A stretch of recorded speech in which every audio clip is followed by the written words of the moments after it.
PTKN, ada pengawas. Di seksi Bimas tahun 2023 ini mengusung program unggulan 5 macam.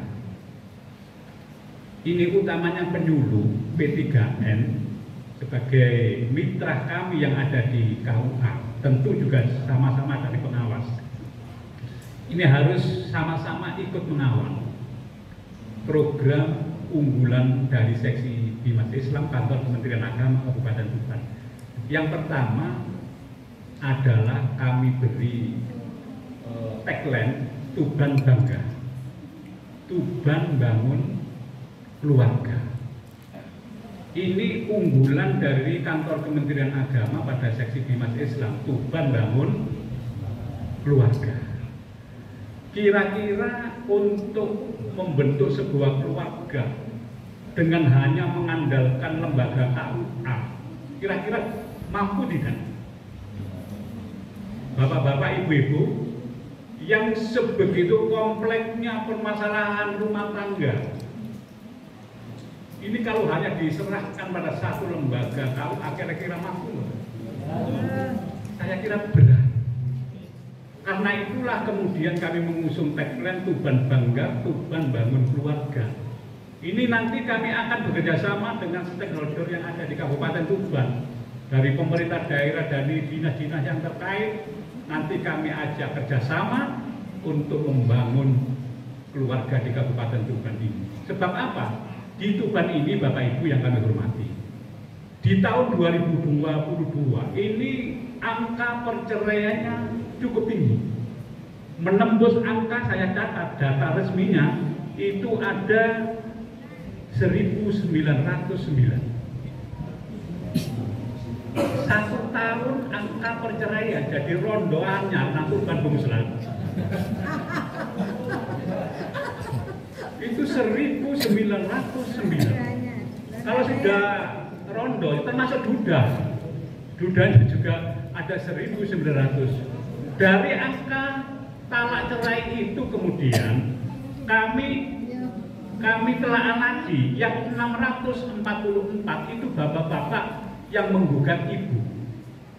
Tapi di Tuban ini yang menjadi fenomena, ibu-ibu yang menggugat bapak itu 2 kali lipat. Kalau tadi yang talak artinya bapak yang menceraikan istrinya itu 664, tapi untuk cerainya ibu-ibu yang menggugat suaminya 1265. Jadi bapak-bapak di Tuban ini ngenes. Agak digugati ibu-ibu. Termasuk Malang, Pak. Termasuk ke Malang. Loh, begitu luar biasanya. Atas dasar ini bapak-bapak, Kementerian Agama kemudian mengusung tagline Tuban Bangun Keluarga. Ini talak cerainya. Kemudian di Tuban ini pernikahan di bawah umur itu juga sangat tinggi. Masuk 10 besar di Jawa Timur 518. Bisa dicatat, disampaikan ke lintas sektoral lain. Pernikahan di bawah umur, pernikahan dini di Tuban itu ada 518 selama kurun waktu 1 tahun 2022. Kemudian stunting, anak-anak yang kurang sehat ini masih 25,1%, melampaui provinsi dan nasional. Kalau provinsi hanya 23,5, di nasional hanya 24,4, tapi di Tuban ini angka stuntingnya 25,1%, tinggi sekali. Kemudian asal usul anak, Bumuslan, data dari PA yang kami terima dan sudah dimuat di Jawa Pos selama tahun 2022. Jadi anak yang tidak punya bapak yang mengajukan aku itu anak isopo, itu ada 36. Ini yang baru mengajukan. Artinya anak ini lahir gak punya bapak. Kira-kira di Malang ada apa? Data yang muncul ini bener apa enggak ya? Dari Karangagung itu ada Catin yang baru 13. Meskipun Pak Haris tidak lapor kepada saya di KUA, saya punya Dekat asal aja? Ada, ya. Benar. Dan ternyata itu penyebabnya hamil duluan. Kalau sudah hamil duluan mengajukan diska di pengadilan pasti dikabulkan. Kalau tidak dikabulkan itu menjadi problem. Kalau lahir nggak punya bapak lagi, itu loh persoalannya. Kemudian bapak-bapak yang mengajukan isbat nikah, jadi yang dulu sudah punya pasangan, sudah punya anak, tapi belum punya surat nikah, apa bisa asalkan ada bukti-bukti dan ditunjukkan di persidangan pengadilan agama. Ini ada 13 yang sudah diputus di Kabupaten Tuban ini.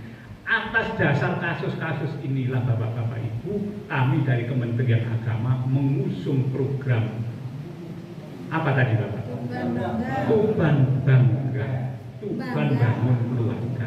Ini saatnya nanti kami lonceng dan seluruh KUA harus bisa menerjemahkan program unggulan Kementerian Agama. Program Bangga ini Bapak-Bapak, kami nanti akan bersama dengan lintas sektoral, Dinas Kesehatan, Dinas Pendidikan, Pengadilan Agama, Dinsos, pemerintah daerah akan turun bersama-sama ke tiap-tiap kecamatan untuk memberikan sosialisasi dan edukasi bagaimana sih keluarga yang ideal menurut undang-undang, keluarga yang ideal menurut aturan ajaran Islam itu seperti apa. Semuanya nanti akan tersosialisasikan, teredukasikan melalui program Tuban Bangga. Nah itu nanti banyak Pak. Alhamdulillah kami sudah menggandeng Pak. Kami bocori Pak Kepala Kawasan Manding, apa ini? Palang. Kami sudah menggandeng ilmu kesehatan Tuban ini yang sudah di ACC. Kemarin kami ngobrol, kemudian mengajukan surat, sama-sama mengajukan surat, kemudian ada MUU, alhamdulillah disetujui Pak. Jadi ilmu kesehatan Tuban itu nanti akan mendampingi Catim 20 tiap kecamatan 20 Pak, didampingi selama 2 tahun. Nanti dipilih ini secara teknis nanti kami bicarakan.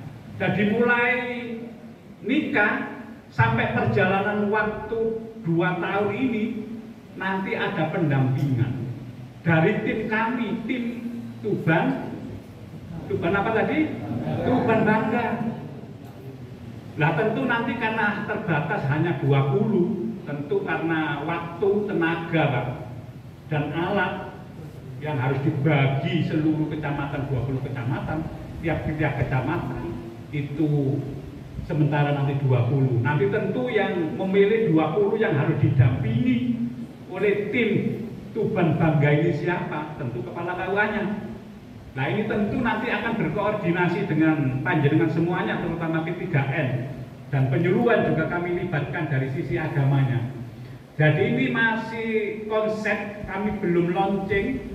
Sebentar lagi kami launching bersama lintas sektoral, bersama pemerintah daerah, stakeholder yang ada, tentu penyuluh P3N, semuanya nanti akan kami libatkan terkait dengan kasus-kasus angka yang tinggi. Prestasi 10 besar itu sebenarnya akan membanggakan, tapi ini tidak bangga karena apa? Karena angka di bawah umur ini ranking persis di urutan 10 Kabupaten Tuban. Alhamdulillah. Alhamdulillah. Yang kedua, karena waktu Bu Musla, yang kedua, program unggulan itu adalah penguatan moderasi beragama. Yang kami beri tagline apa Bu Musla? Bima Cyber, bimbingan masyarakat apa? Moderasi beragama. Kami akan membentuk nanti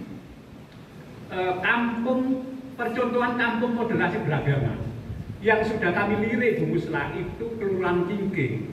Karena di Kelurahan Cingking itu pemeluk agamanya ada 5 atau 6 itu Bu Musla ya. Tapi bisa hidup berdampingan, bisa hidup damai. Yang kemarin sudah kami tunjukkan juga lewat acara di Gereja Betani yang kemudian mendapat apresiasi yang sangat luar biasa dari provinsi maupun pusat, bahwa kita ini hidup berkemanusiaan ini harus saling berdampingan, harus saling damai, harus saling rukun, harus saling bersama meskipun beda agama. Inilah nanti kami akan meluncing kampung moderasi beragama di Kabupaten Tuban sebagai percontohan di Kabupaten Tuban ini. Yang ketiga, Bapak Ibu, adalah pemilihan keluarga sakinah. Pemilihan keluarga sakinah baik tingkat kecamatan maupun tingkat kabupaten. Tentu yang banyak terlibat ini nanti adalah P3N dan penyuluh yang memberikan informasi kepada kepala KUA dan pengawas. Kira-kira di desa mana, kecamatan Palang ini yang ditunjuk, yang bisa mewakili di tingkat kabupaten sebagai contoh keluarga sakinah yang teladan. Tentu banyak kriteria-kriteria nanti kami urai pada saatnya nanti. Pak Karim pasti ada kecamatan Palang ini. Begitu juga kecamatan Semanding, Pak Karim juga pasti ada nanti. Pasti satu kecamatan itu ada keluarga teladan yang terbaik. Di antara keluarga-keluarga inilah kita ini sudah melaksanakan bin-bin baik reguler maupun bin-bin mandiri. Nanti sekali-kali setelah bin-bin bisa kita ajak diskusi, kita ajak silaturahim kepada keluarga yang sakinah yang teladan itu. Maksud saya begitu, Pak Karim. Sehingga kalau kita berbicara tentang bin-bin, nanti ada potret yang bisa kita jadikan uswah, kita jadikan teladan untuk kita contoh dalam perilaku keseharian membentuk rumah tangga yang sakinah mawaddah warahmah. Yang keempat, pemilihan penyuluh agama Islam teladan. Bapak Ibu penyuluh baik Pak maupun Pak disiapkan. Nanti akan ada pemilihan penyuluh agama Islam teladan baik di tingkat kecamatan maupun tingkat kabupaten. Kalau yang tingkat kabupaten tentu nanti akan kirimkan di tingkat provinsi. Yang beberapa bulan yang lalu tahun 2021 atau 2022 Bu, yang Gus Ala itu pernah menjadi penyuluh teladan tingkat nasional. Nah, saya dampingi di Bogor selama 5 hari. Itu bisa. Nah, saya kepingin itu teladan ini dari Palang atau dari Semanding, Pak Karya. Jangan milih kecamatan yang lain. Kira-kira bisa, Bapak-bapak ya? Bisa, alhamdulillah harus bisa. Yang kelima, Bapak-bapak, Ibu-ibu yang kami hormati, program kami yang kelima, KUA Melek IT.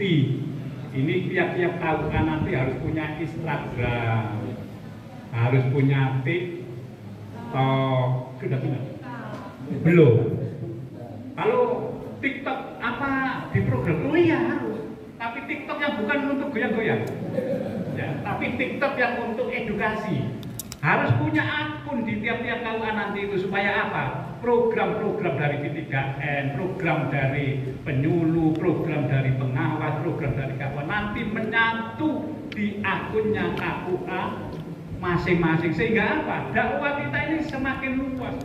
Sekarang ini era digital. Kalau kita ceramah saat ini hanya di sini, ya yang dengarkan dengar saja, Pak. Misalnya kalau saya ini memberikan sosialisasi terkait dengan program unggulan Kementerian Agama di seksi Bima Islam, kalau tidak ada medsos, tentu yang dengar, yang memahami ya hanya panjenengan semuanya ini. Tapi kalau kemudian Pak Muryanto, tadi sudah saya pesan, omongan saya ini kemudian di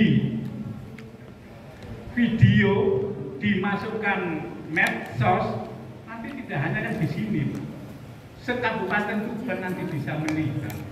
Bukan hanya Tuban. Nah, itulah maknanya nanti, karena harus saya tekankan KUA harus punya akun medsos, baik itu TikTok, Instagram maupun Facebook, karena hanya lewat tentu yang baik-baik, Pak. Tapi nanti saya pesan kepada kepala KUA sebagai manajernya, sebelum di-upload di medsos itu harus ditelaah dulu. Jangan kemudian nanti membuat kegiatan yang kemudian menambah problem kan banyak Pak ya. Ada ucapan di TV-TV itu Pak ya, yang kemudian salah ucap, yang terakhir siapa itu? Meskipun pro kontra, Cak Nun kan. Nah, contohnya itu. Tapi jangan nanti kemudian kita ini kegiatan baik dari P3N, penyuluh, pengawas, KUA, kalau sudah di medsos, kemudian ditelaah dulu, jangan kemudian menambah masalah. Bapak Ibu yang kami hormati, yang terakhir, karena ini acaranya bisa sambut Kepala KUA Kecamatan Talang, maka saya sampaikan